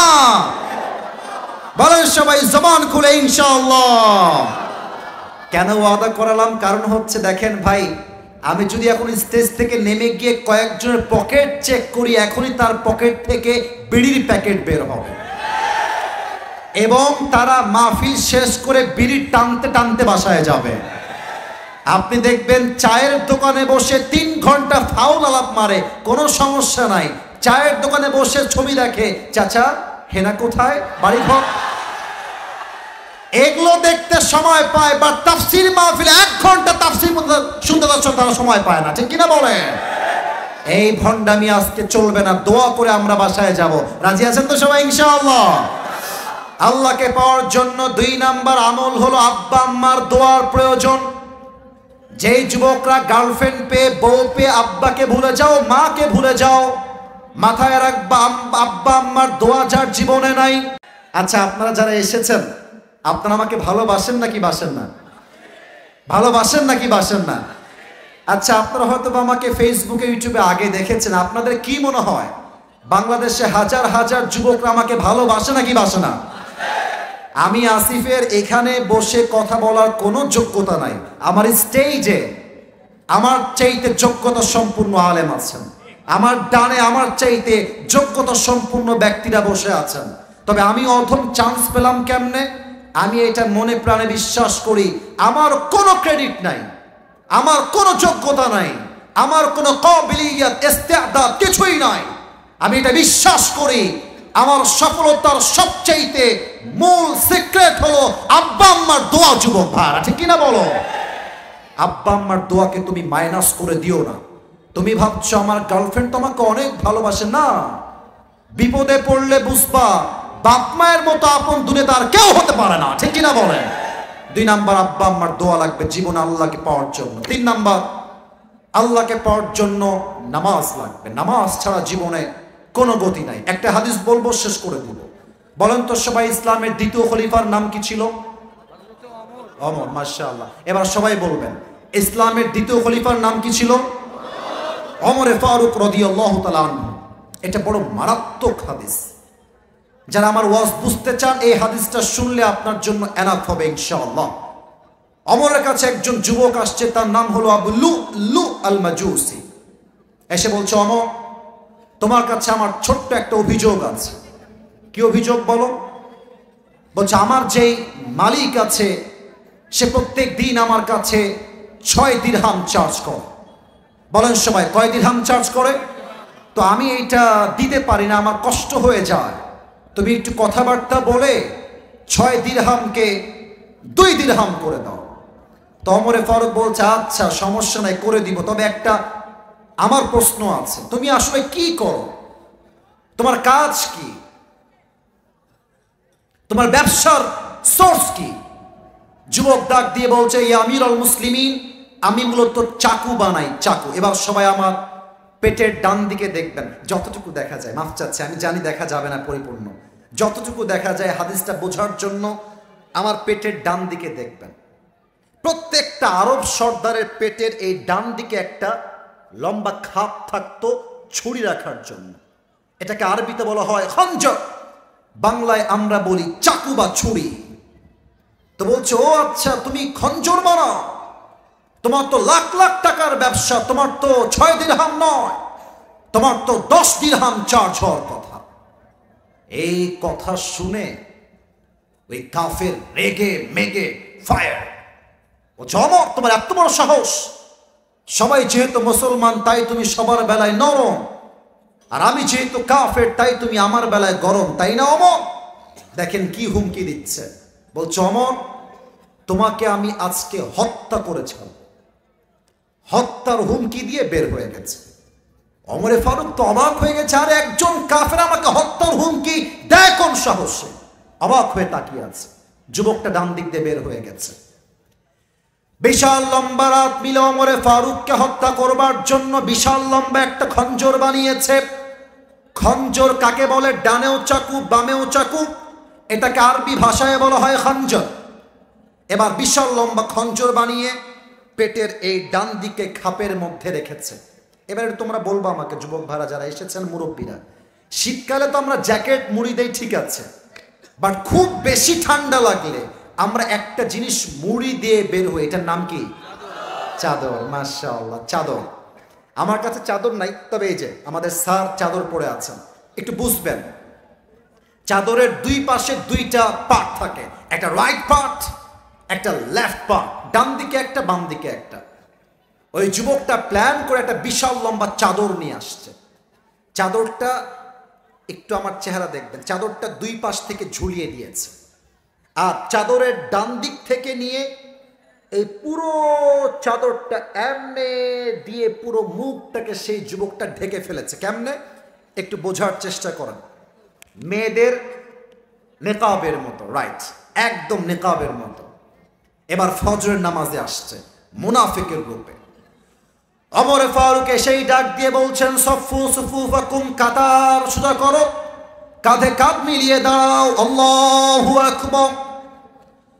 সুবহানাকা আল্লাহুম্মা ওয়া বিহামদিকা ওয়া তাবারাকা ইসমুকা ওয়া তাআলা জাদ্দুকা ওয়া লা ইলাহা গায়রুক, আলহামদুলিল্লাহি রাব্বিল আলামিন, আর রহমানির রহিম, মালিক ইয়াউমিদ্দিন। নামাজ শুরু করে দিয়েছেন। ওমরে ফারুক সূরা ফাতিহা পড়েছেন, তারপরে একটা কিরাত মিলিয়েছেন। কিরাত যখন শেষ হয়ে গিয়েছে, ওমরে ফারুক তাকবীর পাঠ করেছেন, আল্লাহু আকবার, রুকুতে চলে গিয়েছেন। ওমরে ফারুক যখন রুকুতে গিয়েছেন, আল্লাহু আকবার দিয়ে পেছন থেকে ওই কাফের, নাম হলো আবু লুলু আল মাজুসি, এক লাফ দিয়ে ওমরের সামনে চলে আসছে। পুরো মসজিদটা অন্ধকার হয়ে আছে, কেউ কাউকে দেখতে পায় না কে কোথায় আছে। ওমরে ফারুক রুকুর মধ্যে গিয়ে তাসবিহ পাঠ করছেন, সুবহান রাব্বিয়াল আযীম।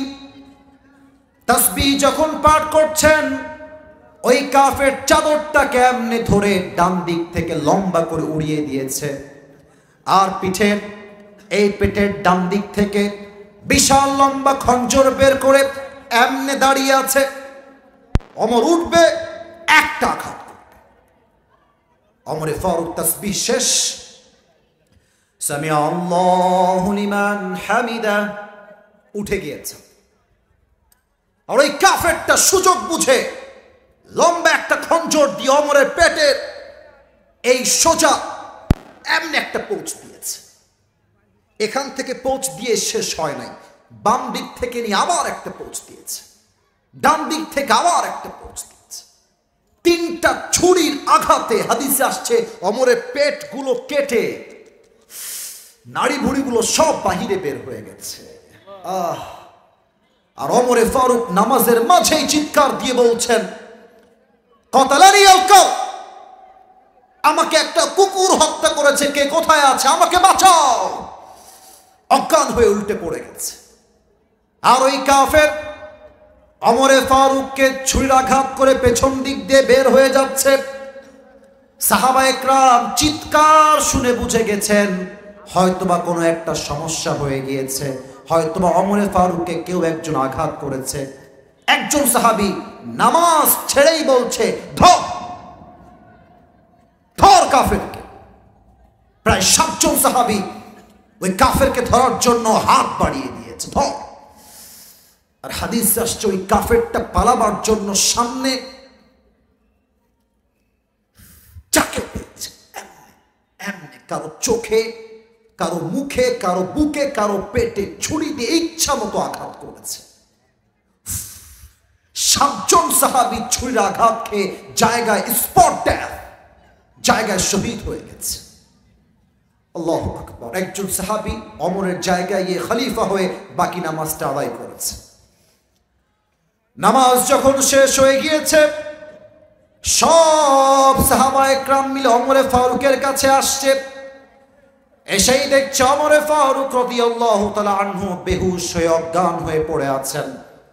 ওমরে ফারুকের পেটটা কেটে নাড়ি ভুড়িগুলো সব বাহিরে বের হয়ে আছে। চিৎকার দিয়ে বলছে, আইনা তবিব, আইনা তবিব, আইনা তবিব, ডাক্তাররা কোথায়, দৌড় দাও, ওমরকে বাঁচাও, কে কোথায় আছো, জলদি করে আসো। ডাক্তাররা দৌড় দিয়ে আসছে। এবার একটু আমার বডি ল্যাঙ্গুয়েজটা ফলো করবেন, হাদিসটা এটাই আমার শেষ হাদিস, বোঝার ট্রাই করবেন। দেখেন, ওমরে ফারুক শুয়ে আছেন এইভাবে, তার পেট কেটে নাড়ি ভুড়িগুলো বাহিরে বের হয়ে রক্ত পড়ছে গল গল করে। 2 জন ডাক্তার আসছে। ওমরে ফারুককে শোয়ার থেকে পেছনে এই 2 কাঁধে হাত দিয়ে ভর করে হালকা একটু উঠিয়েছে, 2 ঠোঁট একটু উঁচু করে ফাঁকা করেছে। একটা পানির পাত্র নিয়ে এসে ওমরে ফারুকের মুখে পানি দিয়েছে। হাদিসে আসছে পানি যখন গলা দিয়ে ঢুকেছে, গলা দিয়ে নেমে, বুক দিয়ে নেমে সব পানিগুলো পেট কেটে গলগল গলগল করে বাহিরে বের হয়ে গেছে। সাহাবায়ে কেরাম বলছে, পানি দিয়ে কাজ হবে না, দুধ নিয়ে আসো, দুধ বড় গাঢ় খাওয়া, এটা সহজে বের হবে না, দুধ নিয়ে আসো। সাহাবায়ে কেরাম দৌড় দিয়ে গিয়ে দুধ নিয়ে আসছে। ডাক্তার আবার 2 ঠোঁট ফাঁকা করে তার মুখের ভিতরে দুধ দিয়েছে। দুধগুলো গলা দিয়ে নেমে, বুক দিয়ে নেমে, পুরো পেট কেটে সবগুলো দুধ বাহিরে গলগল করে বের হয়ে গেছে। সাহাবায়ে কেরাম বুঝে গেছে ওমরে ফারুক হয়তোবা আর কখনো বেঁচে ফিরবে না, এই তো হায়াত শেষ, উনি মৃত হয়ে গিয়েছেন, ইন্তেকাল করেছেন। একজন সাহাবী দূর থেকে দেখছেন ওমরে ফারুক তার চোখটা একটু ছোট্ট করে একটু খুলেছে। আর ওই সাহাবী দূর থেকে চিৎকার দিয়ে বলছে, মালাকা ইয়া ওমর, মালাকা ইয়া ওমর, হে ওমর আপনার কি হয়েছে, কি লাগবে আমাকে বলেন। দৌড় দিয়ে আসছে। ওমরে ফারুক জবান দিয়ে একটা কথাও বলছেন না, জাস্ট ইঙ্গিত করছেন, একবার কান একবার ঠোঁট, একবার কান আর একবার ঠোঁট। ওই সাহাবী বুঝে গিয়েছে ওমরে ফারুক আমার কানে কানে কিছু বলতে চায়। এবার কানটা বাড়িয়ে দিয়েছে, ভাবছে আমাকে হয়তোবা বলবে, হে সাহাবী শোনো, আমার জীবনের শেষ ওসিয়ত, তুমি আমার সন্তানদেরকে দেখে রেখো, তুমি আমার বউকে দেখে রেখো, আমার মাকে দেখে রেখো, এটা আমার লাস্ট ওসিয়ত। এই চিন্তা করে কানটা বাড়িয়েছে। আর ওমরে ফারুক তার জীবনের লাস্ট এন্ড ফাইনাল শেষ কথা, একটা কথাই বলেছেন, এই সাহাবী আমাকে জাস্ট উত্তর দাও, আসাল্লান নাস, আসাল্লান নাস, আমাকে জাস্ট একটা উত্তর দাও, আমি ওমরে ফারুক অজ্ঞান হওয়ার পরে আমি যেই নামাজের ইমাম ছিলাম ওই নামাজটা সাহাবা একরাম জামাতের সঙ্গে আদায় করেছে কিনা। সুবহানাল্লাহ। আপনাকে আমি বোঝাইতে পারলাম না হয়তো, এটা আমার ব্যর্থতা, বাট আরেকটু বোঝাই। দেখেন, একটা মানুষের পেট পুরো ফেড়ে কেটে গেছে, নাড়ি ভুড়িগুলো বাহিরে বের হয়ে আছে। কোন সাহাবী? যাকে আল্লাহর হাবিব দুনিয়াতে জান্নাতের টিকিট দিয়ে বিদায় দিয়েছেন, দুনিয়াতে জান্নাত কনফার্ম। এমন একজন সাহাবী জীবনের শেষ মুহূর্তে নামাজকে ভোলে নাই। এটাই প্রমাণ নামাজ ছাড়া মুসলমানের পরিচয় কখনো মুসলমান হতে পারে না। ঠিক কিনা বলে? আজহারি হুজুরের নানা, তার নাম হলো গোলাম সরওয়ার সাইদি হুজুর। তোমরা অনেকে যুবকরা চেনো তাকে। দুনিয়াতে মানুষটা বেঁচে নেই। একটা কথা উনি বলতেন যে নামাজ নাই যার ঈমান নাই তার, নামাজ নাই যার মুসলমান হিসেবে পরিচয় দেওয়ার কোনো যোগ্যতাই তার নাই। ঠিক কিনা বলে? 3 নাম্বার নামাজ। বাদ বাকি পয়েন্টগুলো জাস্ট বলেই শেষ করছি। আচ্ছা, একটা কথা হচ্ছে কি, যুবকদের অনেকগুলো এখানে প্রশ্ন আসছে। আমি কি ওয়াজ শেষ করে উত্তর দিব না দোয়া করে দিব? ও, দোয়া করবো তাই না? ঠিক আছে, ওকে ওকে, দোয়া করে দেবো ইনশাআল্লাহ। প্রশ্ন হবে না দোয়া? আবার বলেন, দোয়া না প্রশ্ন? আচ্ছা, তাহলে আমার 4টা আমল 4 মিনিটে শুনবেন। 4 নাম্বার আমল, আল্লাহকে পাওয়ার জন্য মাস্ট জীবনের ধৈর্যের পরিচয় দেওয়া লাগবে। আমার তো মনে হয় আমার এই ভাই থেকে নিয়ে শুরু করে এই পুরো মাঠে যারা আমরা এসেছি, আমরা সবাই মধ্যবিত্ত পরিবারের সন্তান। তোমরা যদি সত্যি আমাকে চিনে থাকো, আমি আমার একটা ওয়াজে বলেছিলাম, মধ্যবিত্ত পরিবারের সন্তান মানেই হচ্ছে এক একটা ব্র্যান্ড। আমাদেরকে আপনি সাইকেল দিবেন চলবে, বাইক দিবেন চলবে, কার দিবেন চলবে, বলবেন যে হেঁটে হেঁটে আসো তাও আমার চলবে।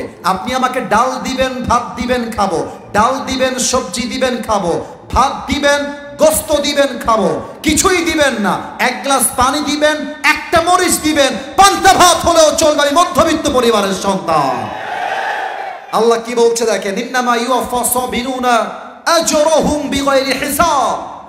যেই বান্দা সুখে দুঃখে কষ্টে আপদে বিপদে ধৈর্যের পরিচয় দিবে, আমি আল্লাহ তাকে বিনা হিসাবে জান্নাত দান করব। সুবহানাল্লাহ। 5 নাম্বার আমল, আল্লাহকে পাওয়ার জন্য হৃদয়ের মধ্যে নবীর ভালোবাসা থাকতে হবে। একটু মাইকটা হটাচ্ছি, আমার মুখে এটা কি, এটার জন্য দেখা যাচ্ছে না বিধায় হটিয়েছে। এটার নাম কি ভাই? ছি ছি, এত আস্তে কয়, এটার নাম কি? আচ্ছা, আমাকে একটু বলেন তো, আমাকে দাড়িতে কোনোভাবে কি আনস্মার্ট লাগতেছে?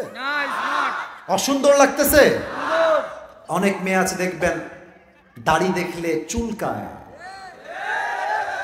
দাড়িওয়ালা দেখলে যুবকদেরকে পছন্দ করতে চায় না। বাট অনেক মেয়ের দাড়িওয়ালা পছন্দ না হইলে গাঞ্জাখোর খুব বেশি পছন্দ হয়। এরকম মেয়ে বলো বাংলাদেশে আছে না নাই? অন্তত এই মাহফিলে না, এটা আমার বিশ্বাস। তো যদি কোনো মেয়ে তোমাকে বলে আপনি নবীকে ভালোবাসেন, এইটা আমি মানলাম, তবে আপনি যদি চাপ দাড়ি রাখেন, আমি আপনাকে আমার জামাই বানাতে পারবো না, আমি আপনার বউ হতে পারবো না। আমার থেকে শুনে নাও, তুমি তাকে কি বলবা? তুমি বলবা, আপু প্লিজ একটু সাইডে, 1 মিনিট একটু সাইডে আসে, একটু একটু। তো আপু যখন সাইডে আসবে, তুমি রাজবাড়ির ছেলে, তুমি ভদ্র ঘরের ছেলে, ভদ্রতা বজায় রাখতে হবে। তুমি বলবা, আপু আপনার যেহেতু নবীর সুন্নাহের এই চাপদাড়ি পছন্দ হচ্ছে না, তো আমার মনে হয় আপনার জন্য চাপদাড়িওয়ালা বীর পুরুষ পছন্দ না হলে আপনার জন্য পারফেক্ট হবে বিটিএস এর হিজরা ছাড়া আমার কাছে আর কোনো অপশন নেই। সোজা কথা, যে আমাকে দাড়ির জন্য বিয়ে করবে, ওয়েলকাম, তোমাকে আমিও বিয়ে করব। যে দাড়ির জন্য বিয়ে করবে না, সে আমার বউ হওয়ার যোগ্যতাই রাখে না। অতএব নবীর সুন্নাহ আছে যেখানে, আমরা আছি। এই 5 নাম্বার পয়েন্টে আমার শেষ কথা। এখানে সমন্বয়ক ভাইয়েরা অনেকেই আছেন, আমার কলিজার টুকরা ভাইও আছেন।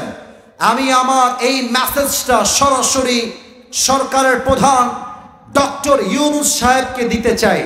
আমরা আগামী বাংলাদেশে একটা আইন দেখতে চাই, আমার এই বাংলার মাটিতে কোন নাস্তিক যদি আমার নবীর শানে একটা কটূক্তি করে, ওই নাস্তিককে বাইতুল মুকাররমের সামনে ওপেনলি ফাঁসির কাস্টে ঝুলিয়ে হত্যার রায় পাশ করতে হবে রাজবাড়ির ভাই।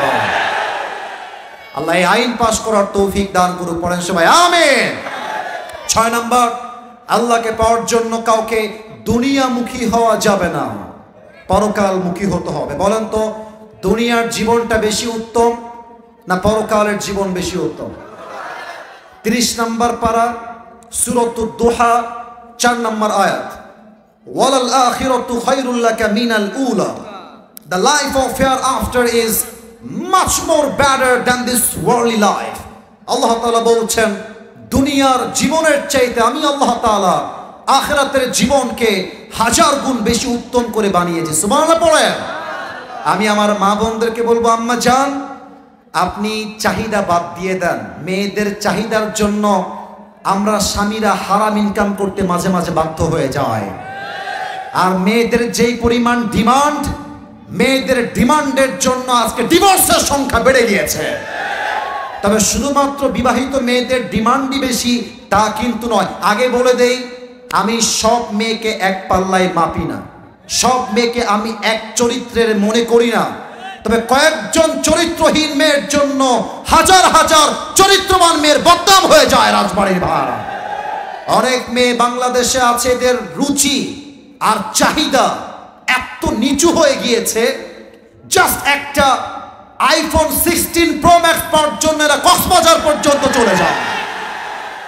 আল্লাহ এমন মেয়েদেরকে হেদায়েত দান করুক, পড়েন সবাই আমিন।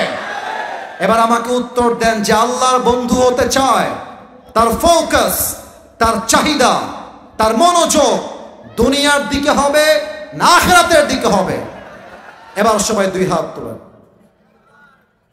তাকবীর না, তাকবীর না। এবার বাম হাত নামান, বাম হাত নামান। এই যে ডান হাত সবাই বুকে রাখেন। আমার স্টেজ যারা আছেন তারাও রাখবেন, আমার ডানের ভাইরা। এটা বিনয়ের আবদার, এটা অহংকার বা অ্যাটিটিউড নয়। সবাই বুকে হাত রাখেন। শেষ ভালো যার সব ভালো তার। 7 নাম্বার আমলটা আমি সবাইকে প্র্যাকটিক্যালি শেখাতে চাই। 7 নাম্বার আমল হলো তওবা এবং ইস্তিগফার। সবাইকে আমি তওবা পাঠ করাবো রাজবাড়ির ভাইয়ারা। এটা রেকর্ড হচ্ছে, আমি আশা রাখবো রেকর্ডের জন্য নয়, আমরা আল্লাহর দিকে তাকিয়ে আল্লাহর জন্য তওবা করবো। আমি যেমনে করাই, you have to do like that. আমি যেমনে বলবো তেমনি আপনি বলবেন। সবাই আগে একটা কাশি দেন, বলেন জবান খুলে আল্লাহর দিকে তাকিয়ে আল্লাহ। একটু জোরে বলেন, বলেন সবাই আল্লাহ। ও আল্লাহ, তোমার শাহী দরবারে দিল থেকে তওবা করলাম। মাশাআল্লাহ। আবার বলেন তওবা করলাম। আর একবার দিল থেকে বলেন তওবা করলাম। ও আল্লাহ, তুমি আমার জীবনে সব গুনাহ মাফ করে দাও। পড়েন সবাই আমিন। তওবার ছোট্ট আরেকটা অংশ বাকি আছে, এইটা প্লিজ আমার সঙ্গে ফাঁকিবাজি নয়, আপনার কমিউনিকেশন আল্লাহর সাথে হচ্ছে। দিলটাকে খালেস করেন, নিয়তকে খালেস করেন, মন থেকে বলেন, সবাই ডাক দেন ও আল্লাহ। আমি এবার একটা কথা বলবো, এটা 3 বার বলবেন একের পর এক। বলেন সবাই, তোমাকে ওয়াদা দিলাম। আবার ও আল্লাহ, তোমাকে ওয়াদা দিলাম আমি অতীতে, আর একবার অতীতে যে অন্যায় করেছি, যে গুনাহ করেছি, আগামীতে সে অন্যায়, সেই গুনাহ আমি কখনো আর আমি যেমনি মাথা ঝুঁকাবো আপনারাও ঝুঁকাবেন। বলেন এক বাক্যে, করব না। আর একবার জবান খুলে, করব না। বলেন সবাই জবান খুলে ইনশাআল্লাহ। সর্বশেষ হচ্ছে ইস্তেগফার। এটা একদম 5 সেকেন্ডের একটা শব্দের দোয়া শিখাই দিচ্ছি, একদম ছোট। বলেন সবাই আস্তাগফিরুল্লাহ।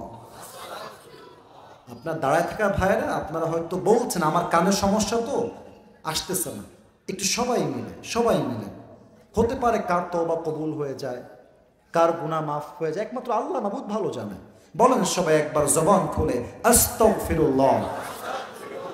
আর একটা ছোট্ট শিখাই দেই, এটাই শেষ। সবাই পড়েন আল্লাহুম্মা গফিরলি।